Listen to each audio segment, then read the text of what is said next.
ಹೇ ಹಾಲ್ ಎಲ್ಲರೂ ಹೇಗಿದ್ದೀರಾ? ಎಲ್ಲರೂ ಚೆನ್ನಾಗಿದ್ದೀರಾ ಅಂತ ಅಂದ್ಕೊಳ್ತೀನಿ.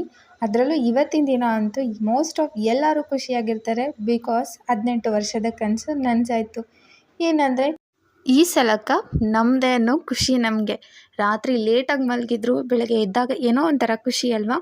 ಸೊ ಎಷ್ಟು ಫ್ಯಾನ್ಸು ನಮಗೆಲ್ಲ ಎಷ್ಟು ಖುಷಿ ಆಗ್ತಿದೆ. ಆ್ಯಂಡ್ ನಿಜವಾಗ್ಲೂ RCB ಅನ್ನೋದು ಒಂದು ಎಮೋಷನ್ ಅನ್ನೋದು ನಿಜವಾಗ್ಲೂ ಖಂಡಿತ ಪ್ರೂವ್ ಆಯಿತು. ಎಷ್ಟು ಪಟಾಕಿ ಸೌಂಡು, ಎಷ್ಟು ಎಲ್ಲ ಕಡೆ ಈವನ್ ದೀಪಾವಳಿ ಹಬ್ಬನ ಆಚರಿಸಿದ್ದಾರೆ. ಆ್ಯಂಡ್ ಇದೇ ಖುಷೀಲಿ ಇವತ್ತಿನ ದಿನನ ಸ್ಟಾರ್ಟ್ ಮಾಡ್ತಾ ಇದ್ದೀನಿ. ಆ್ಯಂಡ್ ಇದು ಬಂದುಬಿಟ್ಟು ಬುಧವಾರದ ವ್ಲಾಗ್ ಆಗಿರುತ್ತೆ.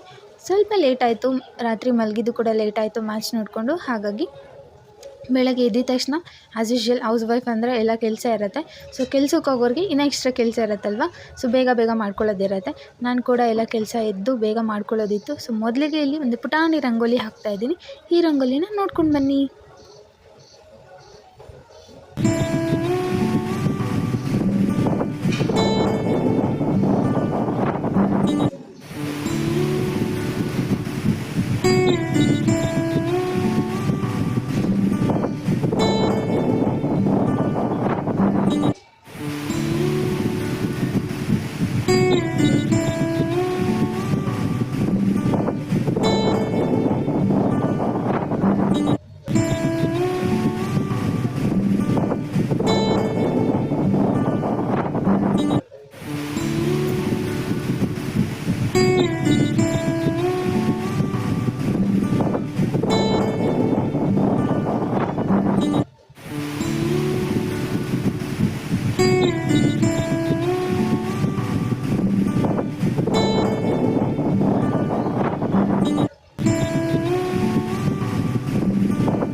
ಹಾಯ್ ಹಾಲ್ ಎಲ್ಲರೂ ಹೇಗಿದ್ದೀರಾ? ಐ ಹೋಪ್ ಎಲ್ಲರೂ ಚೆನ್ನಾಗಿದ್ದೀರಾ ಅಂತ ಅನ್ಕೋತೀನಿ. ನಿಮ್ಮೆಲ್ಲರಿಗೂ ಶಾಲಿನಿ ವ್ಲಾಗ್ ಕನ್ನಡ ಯೂಟ್ಯೂಬ್ ಚಾನಲ್ಗೆ ಸ್ವಾಗತ.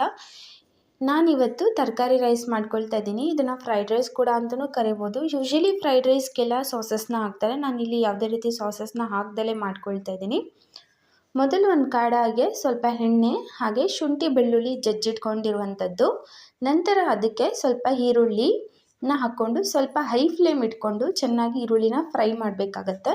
ಈರುಳ್ಳಿ ಸ್ವಲ್ಪ ಫ್ರೈ ಆಗಿದ ನಂತರ ಅದಕ್ಕೆ ಹೆಚ್ಚಿಟ್ಕೊಂಡಿರುವಂಥ ಬೀನ್ಸ್ನ ಹಾಕ್ಕೊಳ್ತಾ ಇದ್ದೀನಿ. ಇಲ್ಲಿ ಕ್ಯಾರೆಟ್ ಮತ್ತು ಕ್ಯಾಪ್ಸಿಕಮ್ ಕೂಡ ಹಾಕ್ಕೊಳ್ತಾ ಇದ್ದೀನಿ.